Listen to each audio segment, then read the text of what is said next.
예, 뭐, 오늘 광주에 와가지고, 제가 이렇게 또 광주 지역의 언론인들께, 저의 광주와 전남 지역에 대한 여러 가지 기획, 그리고 저희 구상을 밝히고, 이렇게 설명해드리는 그런 시간을 가졌습니다.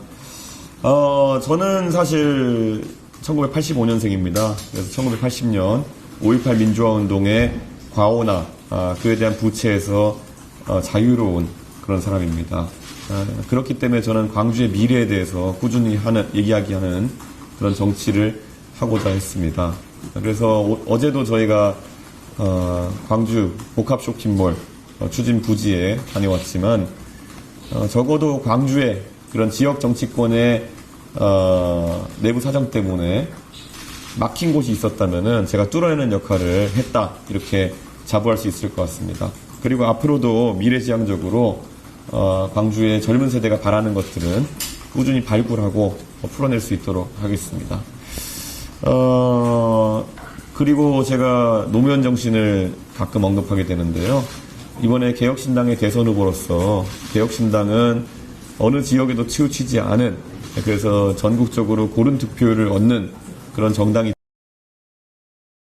그 과정 속에서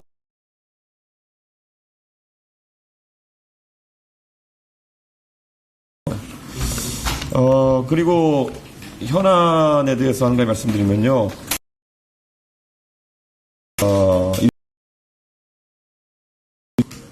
이제 되게 충격적인 제보를 메신저로 받았던 것이, 지난 토론회에서 많은 분들의 관심을 받았던 소위 이재명 대표의,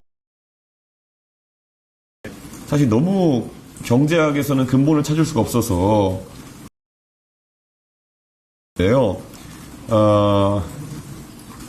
어떤 분이 보내준, 지금까지는 가장 이른 시점에 어떤 한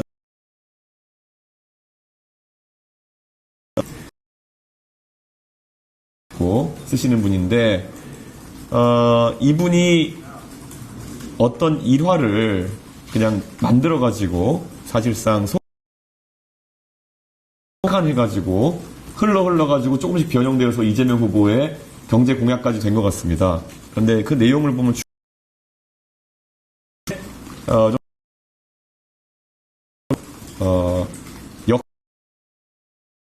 그런 것을 설명하거든요, 인터넷.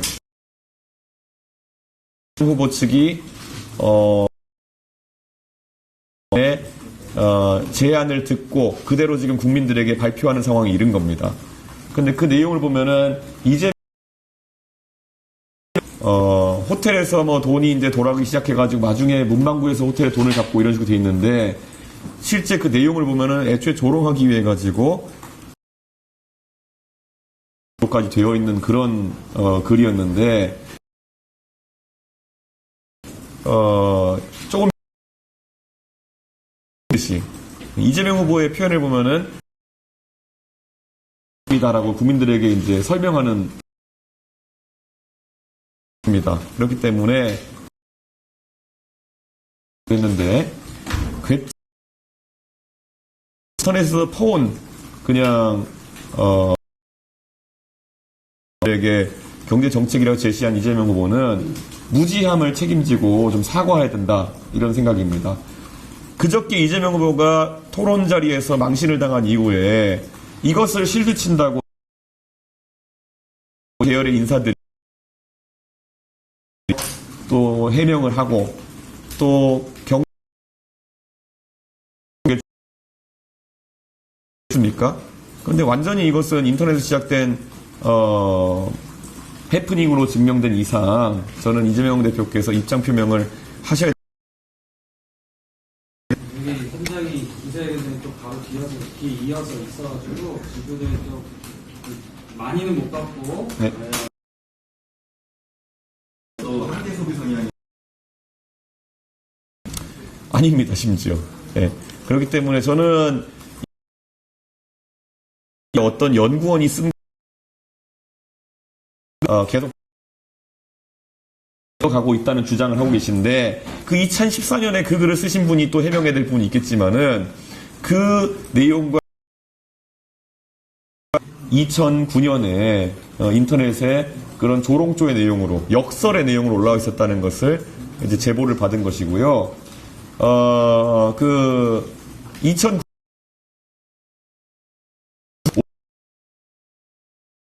100불이었습니다. 100불. 100불을 돌리는 내용이었거든요. 그러니까 지금 환율이 올라가지고 100불 하면 한 15만원 가까이 되는 상황이지만 그 당시에 100불 하면 한 10만원 정도 되는 거기 때문에 100불 경제학에게 좀 영향을 받으셨다라고 볼 수밖에 없는, 도대체 이런 역설을 가지고 뭐를 이재명 후보가 애초에 기초적인 자료 해석이 안 되는 게 아니냐, 그런 생각입니다. 그러니까 원래 뭐랄까 독수독과라고 저희 얘기하지 않습니까? 예. 독이 있는 나무에서 어떻게 제대로 된 과일이 나올 수 있겠느냐. 그런데 이런 인터넷 패러독스를 가지고 시작했기 때문에 이것은 말 그대로 처참한 수준일 것이다. 예. 노무현 대통령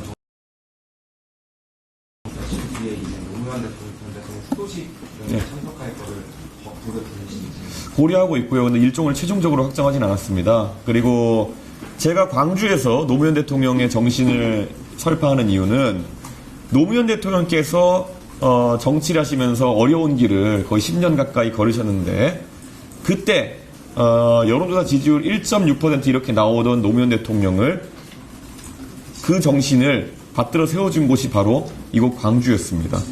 광주에서 민주당 경선을 하면서부터 노무현 대통령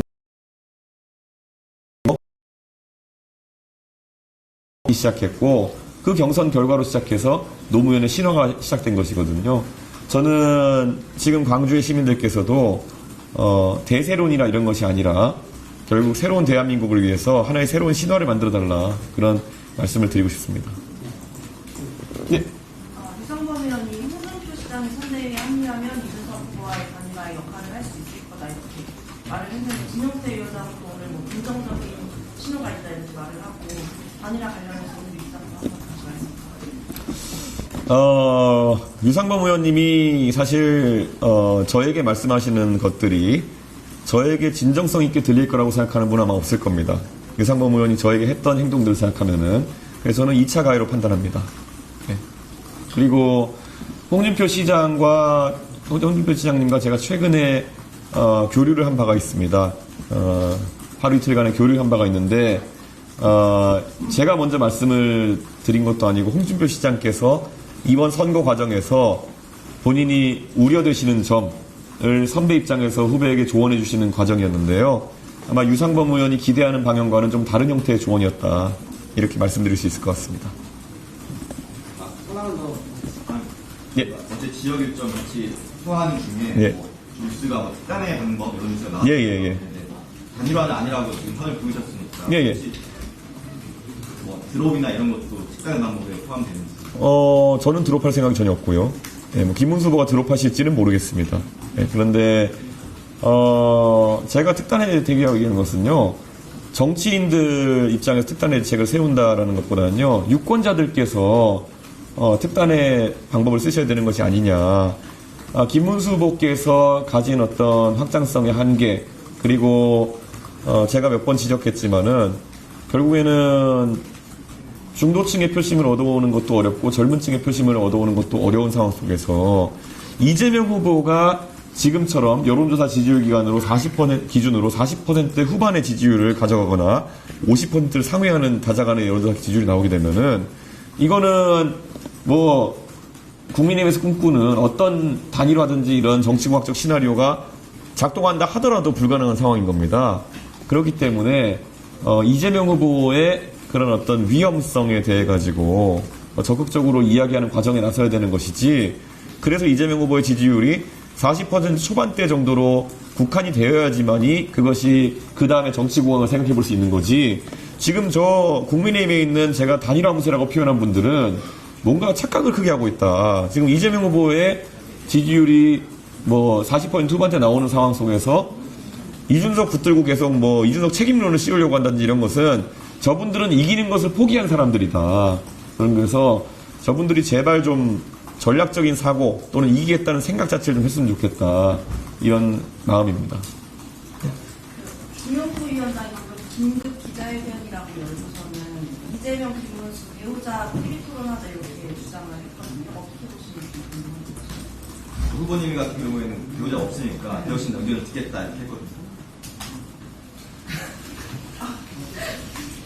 그러니까 제가 말씀드린 게 국민의힘 있는 사람들은 제발 선거를 이기기 위한 그 대책들을 세워야 되는데 이런 아무 말 대잔치 하면서 지금 선거 이기겠다는 생각이 뭔지 모르겠는데 제가 어제도 얘기했지만 제발 스스로 작전이 안 나오면은 돈 주고 컨설턴트를 쓰든지 했으면 좋겠습니다. 이게 언제까지 이렇게 국민의힘의 망상 때문에 시간 낭비를 해야 되는 것이냐. 사실 국민의힘은 윤석열 대통령 시기 때부터 스스로 뭔가 전략을 짜는 것에 계속 실패해왔거든요. 지금 계엄 정국이 터진 이후에 지난 6개월 동안 무슨 뭐 윤어게임부터 시작해가지고 계속 이길 수 있다 그러면서 시간 낭비해오다가 이 꼴 난 거 아닙니까? 저는 어떻게 지금 2주도 안 남긴 시간 속에서 또 시간 낭비하겠다는 것을 전략으로 참을 수 있겠습니까? 저는 김용태 위원장이 앞에 있었으면 저한테 엄청 혼났을 겁니다. 네. 예, 여기까지 하겠습니다. 네. 나. 네, 뭐 추가로 필요하시면